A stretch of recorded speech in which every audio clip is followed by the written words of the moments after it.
Hi there, I'm Ellie, and I've got a story that'll make you laugh, cry, maybe even question your own sanity. But hey, don't we all need that from time to time? So like and subscribe and strap in, because this roller coaster is about to take off. You see, I was born with a slight anger problem, the kind that made me want to karate chop a stuffed animal when I was just 5. Yep, I had anger issues. On a sunny day at the park, 5-year-old me just wanted to have fun on the swings and slides, but things took a different turn. I'm gonna slide like a penguin. Move it. I'm going first. Hey, no cutting. That's not nice. Do I look like I care? The bully pushed past me, smirking. Feeling furious, I climbed the ladder fast with my juice box in hand. You'll be sorry, mister. I squeezed the box hard, squirting juice straight into the bully's eyes. Then I slapped him and pushed him down the slide, and his nose started bleeding. He started crying like a baby, and his dad came running over. What is wrong with you? Behaving like a monster? You should be ashamed of yourself. I picked up a pebble and threw it at him, but it missed him by an inch.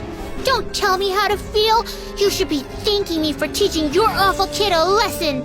I threw another pebble at him and then ran away. Mom and Dad yelled at me all the way back home. I cried and said sorry. Then I jumped onto my parents and smothered them with kisses till they forgave me. Yeah, I think I'm a kind person in general. I mean, as long as I'm not angry. Fast forward to 1st grade, and there I was, little Ellie, eager to make friends at school. One day during recess, I spotted a group of girls playing hopscotch, and I approached them. Hey you, I think we should be friends. No thanks. I already have friends. Well, that didn't go as planned, but I wasn't giving up so easily. Oh yeah? Well, you haven't met a friend like me. I started shouting and spinning with my arms spread out like a wild little windmill. I even threw my sandwich on the ground. I'm fun. I'm cool. And I'll bring snacks to share. So why wouldn't you want to be my friend? Say yes, or you'll regret it. Say it. The girl hesitated, then let out a sigh.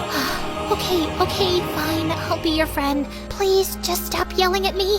And just like that, I made a new friend. Her name was Lucy, and she was the best. 2 years later in 3rd grade, my family told me one day that we had to move for Dad's job. Scared of losing Lucy, I got really angry. I won't leave Lucy. She's my best friend, and I'm not going anywhere. I protested by staying in our backyard treehouse, and I refused to come down till my parents changed their mind. We know you're upset, but we have to think about what's good for the family. But when I didn't budge, my parents caved after a few days. I was so happy, I finally climbed down from the treehouse. And I learned that standing up for what matters can make a difference, and that my anger was the best thing I had. It gave me whatever I wanted. What I didn't realize back then, though, was that Lucy eventually figured she could take advantage of my anger issues to get her way too. If she wanted something from someone, she'd come up with a sneaky plan to get me all riled up against that person. Yeah, it always made me the bad guy fighting and bullying people, while Lucy looked like she was the nice, calm friend of a monster. But no one got seriously harmed. As we entered middle school, though, Lucy started doing it more frequently and for bigger things, and I began getting into serious trouble. Like one day, Lucy came to me saying that Mrs. Thompson had called her into her office and said she was giving her a C- on her project. You know what else she said?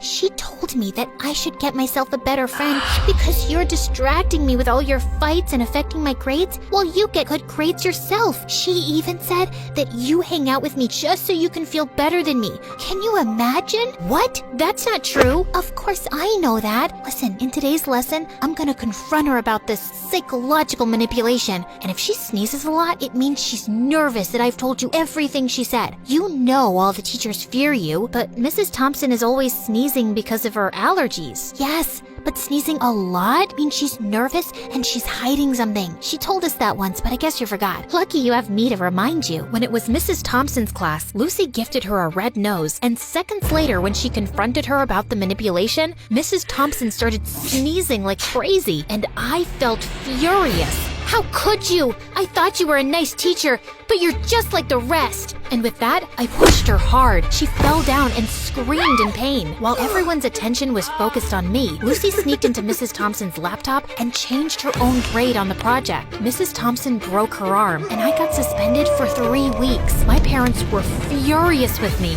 and insisted that I tell them exactly what happened. When I did, Mom said that Lucy was the manipulative witch here. I yelled at her and didn't talk to her for days. How could she say that about my BFF? Days later, I visited Lucy, and her mom opened the door and looked at me like I was some cockroach.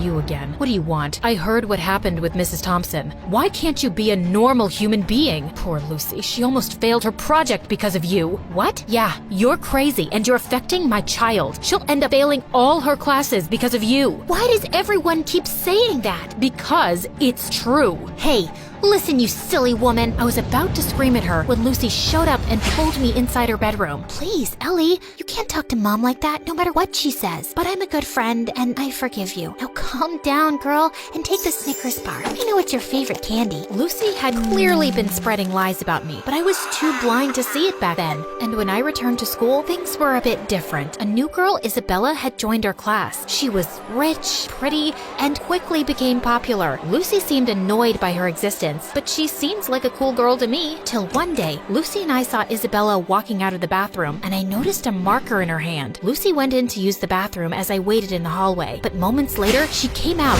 dragging me back into the bathroom with her. OMG, you gotta see this. You won't believe what Isabella wrote about you on the door. It's totally her handwriting. I'm so done with this annoying psycho Ellie. She's always bullying everyone. I want a peaceful, calm school that I can brag about to my rich friends. I offer $1,000 to anyone who can get rid of her. DM me on this Instagram account if you're interested. What a stupid, ugly witch. Furious, I stormed over to Isabella. How dare you write that about me on the bathroom door? I saw you with that marker, so don't you dare lie to me. Ellie, seriously? I had a marker, but I was working on an art project. I didn't write anything about you. Oh yeah? Well, Lucy seems to think it's in your handwriting, and Lucy said that? Okay, you should stop listening to that friend of yours. She's just using you like a puppet. Can't you see it? For some reason, Isabella's words struck a chord with me, like she just said something out loud that I kinda already knew. But I quickly brushed my thoughts away. You don't know anything. Just leave me alone. But Isabella didn't leave me alone. She'd always make an effort to talk to me and waved at me with a smile. I started warming up to her and we got closer. But that drove Lucy crazy. One day during lunch, I was sitting with Isabella, laughing and chatting, when Lucy stomped over angrily. Ellie, how could you ditch me for Isabella?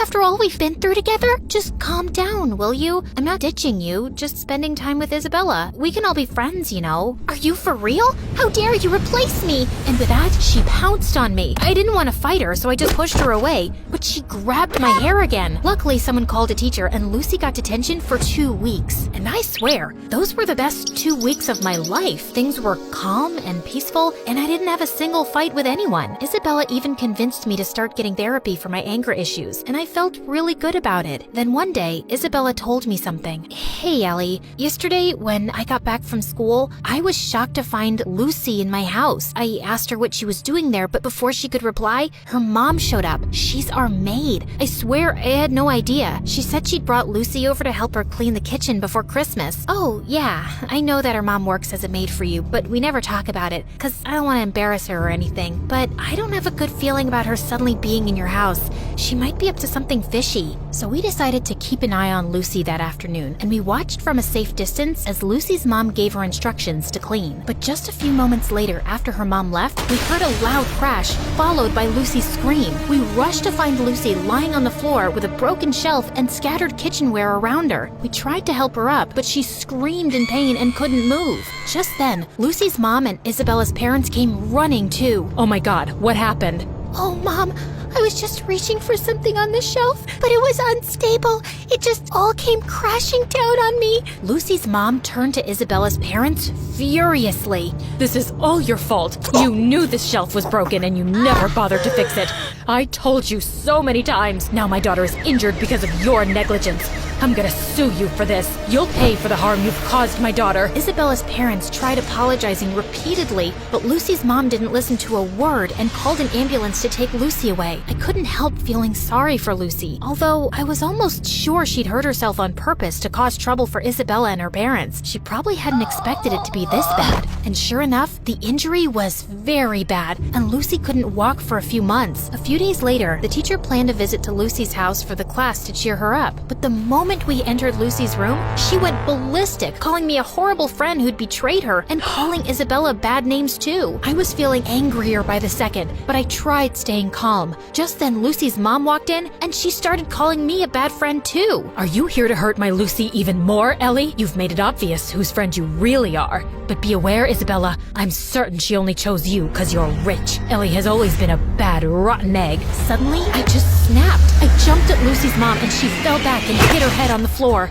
Everyone looked shocked, and I knew I'd messed up big time. I ran out crying. When Mom found out about it, she was so mad. Ellie, I can't believe you attacked Lucy's mom. She called me, threatening to contact child services and telling them that you need to be put in some rehab center because you're a danger for other people. I honestly felt terrified hearing that, and my first instinct was to lash out and scream in my defense. But instead, I took a deep breath and thought of my friendship with Isabella, and it helped calm me down. Mom, I know it was wrong, and I'm really sorry. I'm working on controlling my anger. I'll be better, I promise. Mom looked really surprised and then nodded, but she still took my phone away and grounded me for a month, and I didn't protest. I knew I deserved that. Back at school, Isabella told me Lucy's mom was going ahead with the lawsuit, and I really wished there was something I could do to help. Lucy or her mom wouldn't listen to a word I'd say. But then one day, I was in the school's bathroom when someone knocked on the stall door. It was Lucy's mom. Ellie, I need to talk to you. I've been reading Lucy's diary,